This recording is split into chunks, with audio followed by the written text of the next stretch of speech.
Envie d'une soupe réconfortante? Aujourd'hui, je te propose cette très belle recette de soupe bien aromatisée avec de la vermicelle que tu vas sûrement adorer. Sans trop tarder, voici la recette. Pour cette recette, je vais prendre de la poule dure qui a une cuisson un peu longue. Donc, j'ai demandé de découper en morceaux et ensuite, je vais mettre ça dans une casserole avec du sel et puis j'ajoute un tout petit peu d'eau et je laisse cuire au moins 15 à 20 minutes. Pendant ce temps, je m'occupe de mon premier assaisonnement. Alors, dans mon petit mortier, je vais ajouter de l'ail, du poivre et du piment. Vous pouvez mettre plus de piment si vous voulez que ça soit vraiment plus pimenté que ça. J'ajoute du bouillon et puis je pile. Ensuite, j'ai aussi écrasé un oignon et demi.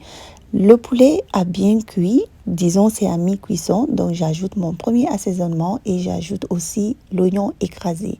On va laisser frire ça pour que l'oignon puisse prendre une belle petite couleur brune et puis j'ajoute du poireau. Ça c'est un demi-poireau, une tomate bien mûre. Je mélange, je laisse frire en tout cas et puis ensuite je vais ajouter mon prochain ingrédient qui va être de la pâte de tomate. Donc vous pouvez ajouter directement, mais pour que ce soit plus facile à malayer, je vais ajouter un peu d'eau pour avoir un coulis et puis j'ajoute ça au poulet.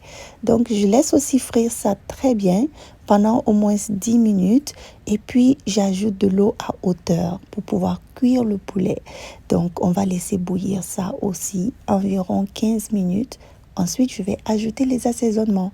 Pour ça, je vais ajouter du 4 côtés, du romarin, du laurier, paprika, poudre d'ail, poudre d'oignon, du poivre et du sel.